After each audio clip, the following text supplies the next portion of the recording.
to slow the spread of COVID-19 and to ensure communities remain safe, healthy, and resilient. Unfortunately, there are currently 57 jurisdictions reporting COVID-19 cases to CDC. This includes all 50 states, DC, the Commonwealth of the Northern Mariana Islands, Guam, Puerto Rico, the US Virgin Islands, and the Navajo Nation. As of today, there are 1,707,393 confirmed and probable cases, and tragically, 101,311 deaths in the US. Across America, states and localities are experiencing different stages of the COVID-19 pandemic. With this backdrop, many states and local officials are moving gradually and strategically towards reopening their communities. Community mitigation involves actions that people and communities can take to slow the spread of a new virus. And these actions are designed to protect all individuals, especially those at increased risk for severe illness, while also minimizing any negative impacts of these strategies. And they can be applied in a variety of settings or sectors like schools, including institutes of higher education, workplaces, and healthcare organizations, to name just a few, to help reduce the morbidity and mortality caused by COVID-19. In short, they are aimed at helping us more safely coexist with COVID-19 until a vaccine or a therapeutic drug is widely available. Much is unknown about how the new coronavirus that causes COVID-19 spreads. Most often, person-to-person spread is thought to happen among people in close contact or being less than 6 feet apart from one another. Person-to-person spread is thought to occur mainly through respiratory droplets produced when an infected person coughs or sneezes, like how influenza and other respiratory pathogens spread. These droplets can land in the mouths or noses of people who are nearby or possibly be inhaled into their lungs. And it may be possible that a person can get COVID-19 by touching a surface or object that has the virus on it, and then touching their own mouth, nose, or maybe their eyes. But this is not thought to be the main way the virus spreads. At its core, our ability to prevent new infections right now depends on two things. First, reducing the rate at which someone infected comes in contact with somebody not infected.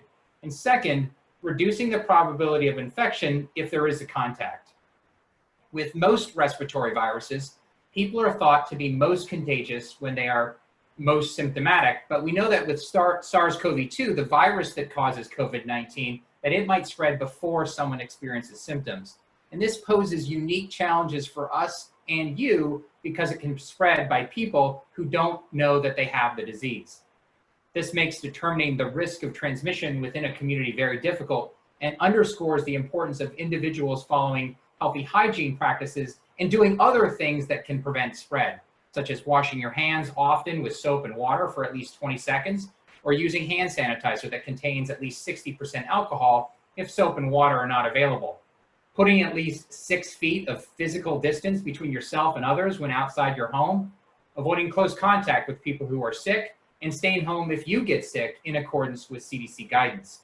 Cleaning and disinfecting frequently touched surfaces often, and using cloth face coverings in community settings when physical distancing cannot be maintained. These universal precautions are appropriate regardless of the extent of mitigation that is required. In addition to personal actions, communities, businesses, schools, child care centers, institutes for higher education, and other settings can make decisions to implement appropriate mitigation actions as well. Protecting the public's health is paramount.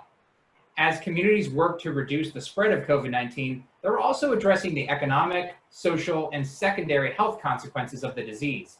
State, local, tribal, and territorial officials are really best positioned to determine the level of mitigation required and balance these competing priorities. CDC continues to provide guidance and implementation tools to assist states and local partners and other stakeholders in making these decisions. And these decisions should be guided by the extent of disease transmission within a community, demographic and other community characteristics, and by public health and healthcare system capacity. Over the past couple of weeks, CDC has released health considerations documents to help businesses and community organizations operate as safely as possible during the COVID-19 pandemic. These considerations documents share information related to aquatic venues, summer camps, schools, youth sports organizations, restaurants and bars, and of course, institutes of higher education. Our considerations begin with the presumption of being open, deference to state and local laws, and an appreciation that each community is unique and that you should tailor and implement these considerations to the extent possible. They give you choice while at the same time calling out inherent risks associated with those choices and recognizing that underlying and ongoing community transmission will influence the success of our collective efforts. These documents complement other CDC resources, including interim guidance documents that are posted online, a variety of decision tools that help inform a gradual scaling up of operations, and a new resource that describes the goals, guiding principles, and strategies for community mitigation. Together, these critical resources are intended to help communities plan for, respond to, and recover from COVID-19. We will continue to update these resources to help state and local leaders as they implement and adapt COVID-19 mitigation strategies in their communities. Again, I want to re-emphasize that these resources do not supersede state, local, territorial, and tribal public health recommendations. All of these resources emphasize the importance of working with appropriate health officials and adjusting actions to meet the unique needs and circumstances of the local situation. We know that higher education administrators, faculty, staff, students, and parents are anxious about the what the upcoming semester will bring. And I'm glad to have Anu Pejavra from our community guidance team within the COVID-19 Community Intervention and At-Risk Task Force here today to discuss the considerations for these institutions. And thanks to those of you who sent in questions in advance, we will work through all of those and as many questions as we can that appear in the Q&A. With that, let me ask Anu to walk through the considerations in greater detail. Anu? Thank you, Dr. Baldwin. Yeah, as Dr. Baldwin noted, CDC recently posted these new considerations to assist IHE administrators in making mitigation decisions regarding colleges and universities during the COVID-19 pandemic. So these actions really fall into 4 categories that I'm going to briefly describe today. These are the 4 buckets: promoting behaviors that reduce spread, maintaining healthy environments, maintaining healthy operations, and of course, preparing for when someone gets sick. So let's talk about that first category, promoting behaviors that can reduce spread. So first off, if a decision is made to have any version of in-person classes, before returning to campus, actively encourage students, faculty, and staff who've been sick with COVID-19 symptoms, who have tested positive for COVID-19, or who have been potentially exposed to someone with COVID-19 to follow CDC's guidance to self-isolate or stay home, which is available on our website. Once back on campus, make sure to educate students, faculty, and staff on when they should stay home or self-isolate in their living quarters or dorm rooms. CDC has criteria to help inform when employees should return to work, information on what to do if you are sick, and guidance on when you should end home isolation. Recommend and reinforce healthy hygiene, like frequent hand washing for at least 20 seconds and covering coughs and sneezes. If soap and water is not readily available, hand sanitizer that contains at least 60% alcohol can be used.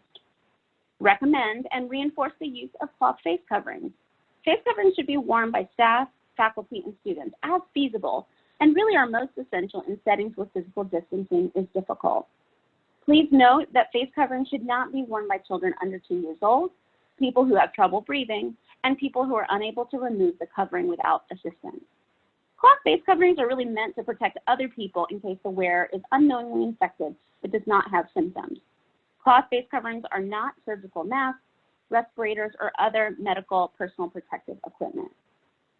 Also, make sure to have adequate supplies to support these healthy hygiene behaviors, like soap, hand sanitizer, paper towels, tissues, and foot pedal or no-touch trash cans. Also, post signs on how to stop the spread of COVID-19. Properly wash hands, promote everyday protective measures, and properly wearing a face covering. CDC has a number of free print and digital communication resources available on our website. So those were just some actions in that first category. Let's talk about the next one, which is about maintaining healthy environments. So make sure to clean and disinfect frequently touched surfaces, including door handles, sink handles, drinking fountains, grab bars, hand railings, bathroom stalls, and dining hall tables. Minimize the sharing of high-touch items like lab equipment, computer equipment, desks, and athletic equipment, or ensure you're cleaning them before use. Encourage students, faculty, and staff to keep their personal items, such as cell phones and laptops, and their personal work and living spaces clean. Encourage students, faculty, and staff to use disinfectant wipes to wipe down shared desks, lab equipment, and other shared objects and surfaces before use. Consider modifying layouts, such as spacing seating or desks 6 feet apart when feasible. In lecture halls, you can think about taping off rows or seats to ensure 6-foot distance between students.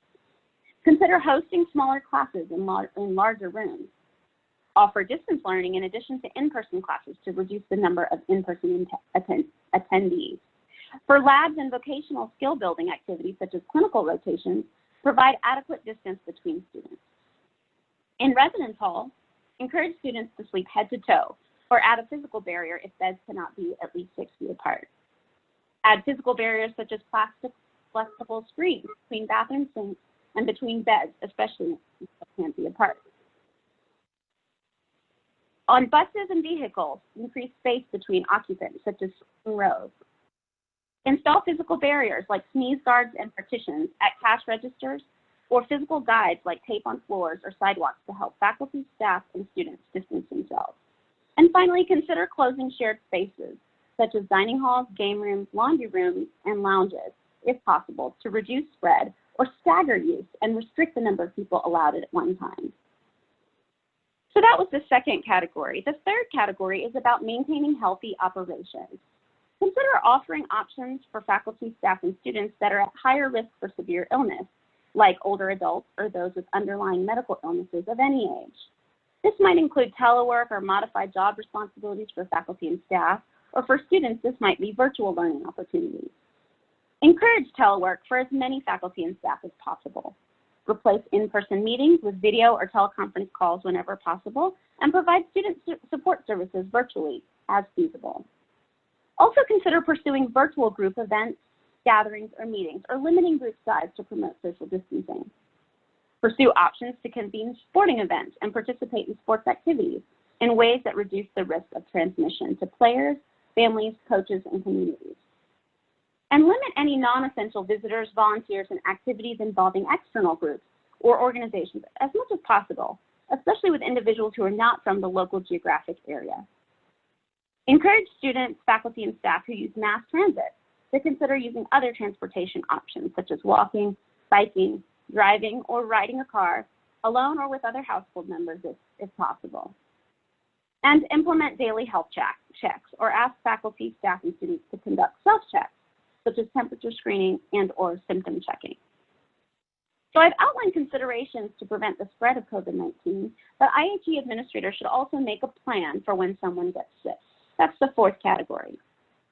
Make sure faculty, staff, and students know that they should not come to in-person classes or IHE facilities, and that they should notify IHE officials if they become sick with COVID-19 symptoms, if they test positive for COVID-19, or have been exposed to someone with symptoms or a confirmed or suspected case.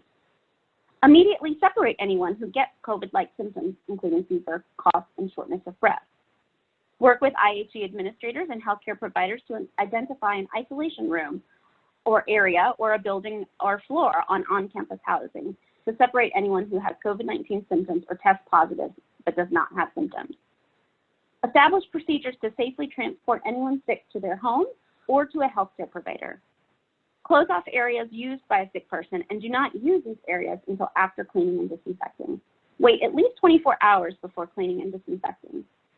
If 24 hours is not feasible, wait as long as possible. Sick faculty, staff members, or students should not return to IHE facilities until they've met CDC's criteria to discontinue home isolation. IHE administrators should notify local health officials, faculty, staff, and students while maintaining confidentiality if someone is identified as having COVID-19. I really appreciate the opportunity to share these important considerations for IHE administrators today, and I thank you for your time and all that you're doing to prevent the spread of COVID-19 while keeping your faculty, staff, and students safe. I'll stop here and turn it back to Christy to facilitate some questions and answers.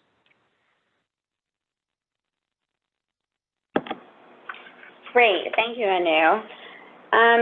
So we heard from Dr. Baldwin's opening remarks that these considerations give sectors and settings choices for how to operate, while at the same time calling out some inherent risks associated with those choices.